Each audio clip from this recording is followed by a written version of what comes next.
ಬಳಪ ಹಿಡಿದ ಭಗವಂತ ಇರುತ್ತಾನೆ ನಮ ಸುತ್ತ ಅವತಾರ ನಾನಾ ರೂಪವೋ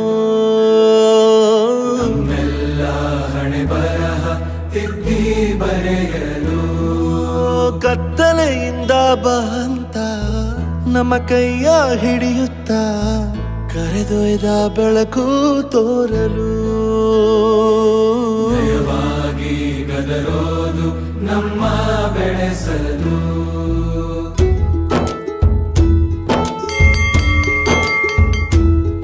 ಭಾಷೆ ಅಮೃತ ಕುಡಿಸೋ ತಾಯಾಗಿ ಭಾಷೆ ಅಮೃತ ಕುಡಿಸೋ ತಾಯಾಗಿ ಭವಿಷ್ಯ ಬರೆವಂತ ತಂದೇನೋ ಆಗಿ ಬರೆವಂತ ತಂದೇನೂ ಆಗಿ ಚಂದದ ಜೀವನನ ನೀಡಿರೋ ಆದ್ರೆ ಒಬ್ಬ ತಿಮ್ಮ ಇದ್ರಿ ಹಿಂದ್ಗಡೆ ಕೂತಿದ್ದ ಜೀರ್ಣಕ್ರಿಯೆ ಅಂದ್ರೆ ಏನು ಅಂತ ಕೇಳಿದೆ ನಾನು. ನೋಡ್ರಿ ತಿಮ್ಮನ ಒಂದು ಉತ್ತರ ಬೇರೆನೇ ಆಗಿತ್ತು. ಸರ್, ಜೀರ್ಣಕ್ರಿಯೆ ಅಂತಂದ್ರ ನಾವು ಬೆಳಿಗ್ಗೆ ಎದ್ದು ಎಡಗೈನಿಂದ ಪ್ರಾರಂಭ ಮಾಡಿ ರಾತ್ರಿ ಊಟ ಮಾಡ್ತೀವಲ್ಲ ಬಲಗೈನಿಂದ ಕೊನೆಗೊಳ್ಳುವುದಕ್ಕ ಜೀರ್ಣಕ್ರಿಯೆ ಅಂತೀವ್ರಿ. ನೀವೀಗ ಜೀರ್ಣಕ್ರಿಯೆ ಅಂದ್ರೇನು? ಸಂಕೀರ್ಣವಾದ ಆಹಾರ. ಹಾ, ಗೊತ್ತಿಲ್ಲ ಇಡಿ ತೂಶಿಕೋ ಗುರುಗಳು ನಮ್ಮ ಗುರುಗಳು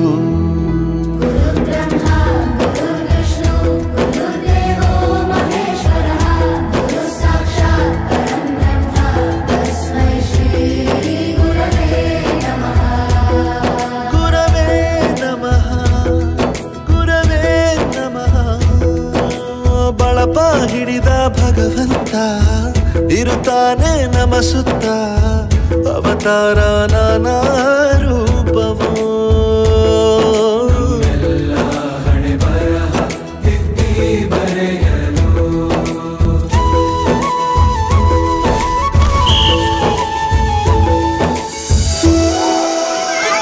ಬಾಳಲ್ಲಿ ಲೆಕ್ಕ ಎಷ್ಟು ಮುಖ್ಯ ಎಂಬುದ ಬೆರಳಲ್ಲೇ ತೋರಿ ಕಲಿಸಿದ ಗುರುಗಳೇ ಈ ದೇಹ ಹೇಗೆ ದಂಡಿಸೋದು ಎಂದರೆ ಕನ್ನಡ ಕಂಡರೆ ಕಣ್ಣಿಗೆ ಒತ್ತಿಕೋ ಅಕ್ಷರ ಅಂದರೆ ಅನ್ನಕ್ಕಿಂತ ದೊಡ್ಡದೆಂದ ಗುರುವೇ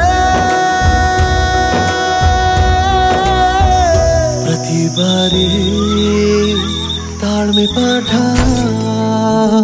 ಕಲಿಸೋರೆ ಗುರುಗಳು ನಮ್ಮ ಗುರುಗಳು.